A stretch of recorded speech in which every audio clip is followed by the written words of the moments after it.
Good morning বন্ধুরা, কেমন আছো তোমরা? আশা করছি ভালো আছো, সুস্থ আছো। চুমকি হাজরা ব্লগ চ্যানেলে তোমাদের সবাইকে স্বাগত। আর আমিও ভালো আছি। চা খেয়ে ঝুল ঝাড়তে এসেছি।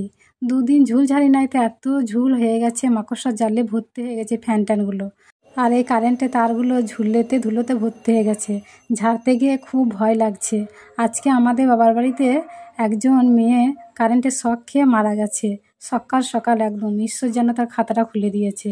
তো মা আর কি ফোন করে বললো, দিয়ে খুব কষ্ট হচ্ছে মনটা। কেউ হয় না আমাদের আত্মীয় পরিজন, কেউ হয় না, কিন্তু পাড়া প্রতিবেশী মুখটা খুব মনে পড়ছে, খুব কষ্ট হচ্ছে গো। তো কারেন্টের তারগুলো দেখে খুব ভয় লাগছে। অন্য দিন যখন ঝাড়ি তখন কিন্তু কিছুই মনে হয় না, কিন্তু আজকে মনে হচ্ছিল। ভয়ে ভয়ে ঝুল ঝেড়ে ঝাঁট দিয়ে পরিষ্কার করে এখন পিড়েটা মুছে নিচ্ছি। কালকে রাত্রে এত বৃষ্টি হয়েছে, মনে হচ্ছে বালতি বালতি করে জল ঢেলেছে। একটা ফোঁটা যেন একটা বালতির সমান জল।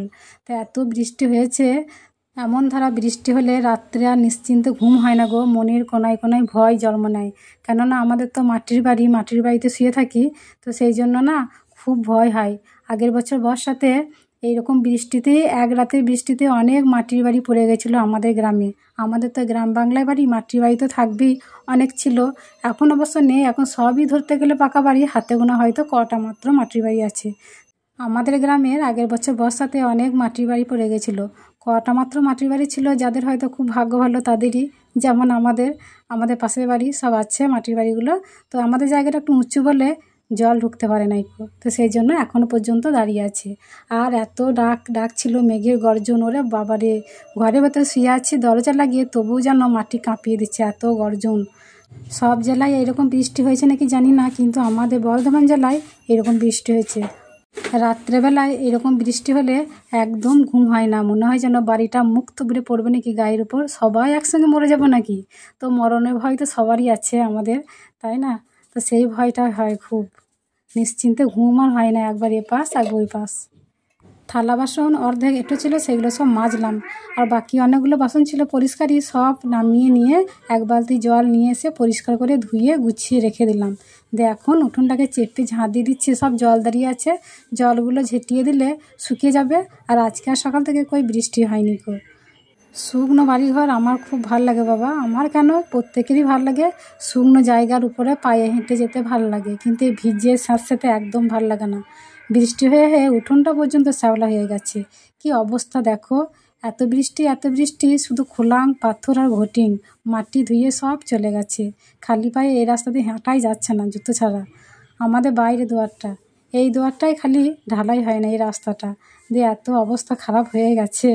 রাস্তাটা দেখে কান্না পেয়ে যাচ্ছে।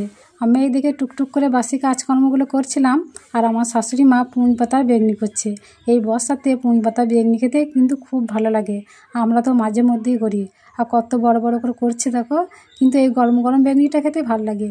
জুড়ি গেলে কিন্তু তার স্বাদটা অনেক কমে যায়, এতটাও ভালো লাগে না গো। তো খুব সুন্দর হচ্ছে, বড় বড় করে করছে। আমি তো কাজকর্ম সেরে স্নান করে তারপরে মুড়ি খেয়েছিলাম, তখন অবশ্য বেগনি জুড়িয়েই গিয়েছিল, একটুও গরম ছিল না গো।